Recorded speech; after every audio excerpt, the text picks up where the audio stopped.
moving into swimming in the ocean compared to swimming in the pool, from your experience and your own experience in working with swimmers in coaching them on that, what are some of those things that you like to teach and focus on when it does come to the open water swimming compared to the pool? Because it's a different environment out there, and the triathletes that I coach, it's that they've got to get that experience in the open water, else it's just that they're not going to be able to compete as well as they would if it was in a pool. Totally. Last year we had the British Triathlon Olympic team come out. There was about 20 in the squad before Tokyo, and they did 5 weeks here, and we based it out of Talabudgera, but we swam at all different locations.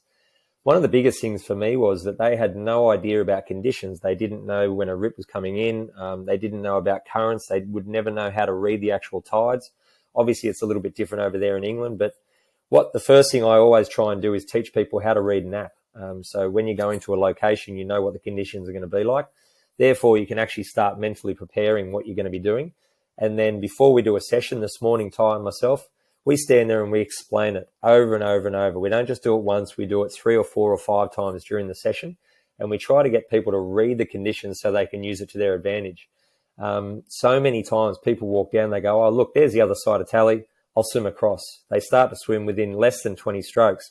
They're nearly under the bridge. They're going straight down the creek, or they're going out to sea, and it happens so often. So I think education is the first step. Number 2 is conditions. When you actually get down there, there's such variance from a pool. The pool's so flat, it's so controlled.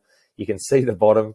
There's no creatures in there. And the next part is with packs. So once you teach them about the safety of the water, the chop, the different size of the chop, the way the swell comes, how to use it, it's actually really enlightening for people to learn that. Then we go into stroke. I mean, everything goes out the door. I came and did your class with you, and I loved it. I learned so much from it. I still put into practice what you taught me. I'm a big fan on upskilling as much as I possibly can, because you never know. You never know everything, and there's always something new you can learn. But what I find is playing around with different strokes, different cadence, different tempos, how far your arm does go down. I know you're really big on your entry with your catch. We try that, but every now and then when there's a 2-foot chop, you just can't do that. It's almost impossible. So there's so much playing around with it and teaching different skill sets.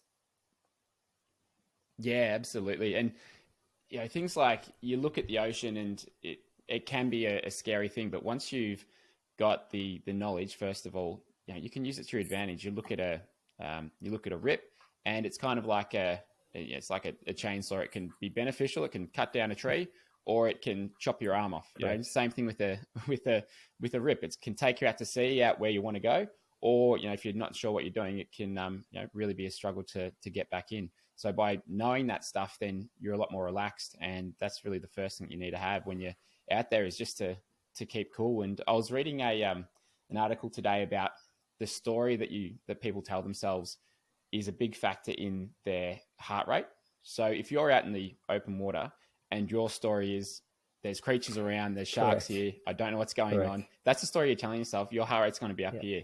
But if you're thinking like, I'm just a part of this, and I can, I'm enjoying this, and look, the sun's out, then you can keep your heart rate down, and it's a very different experience. Have you sort of seen that when people have gone through your classes? Unbelievably. So one of the biggest things that anyone that watches this that's ever swam with me, they'll laugh about it, because I'm a distractor. So if I'm in the middle of a session and I've got someone that's panicking, they're shallow breathing, they're only breathing into their chest, and they're actually not relaxed, I can pick it straight away.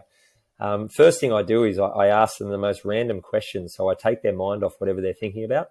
I'm really big on, how was yesterday? Have you got kids? Or I just roll on with really random questions. It's amazing. Within 3 to 4 seconds, I can change someone's breathing pattern. I can change the way that they're thinking about the whole session. With about 10 seconds, they clue into what I'm doing and they start laughing. The whole group starts laughing and they get really, really comfortable. So anyone that's watching this will just giggle, because I do it to everyone. And it's usually first timers, first or second session.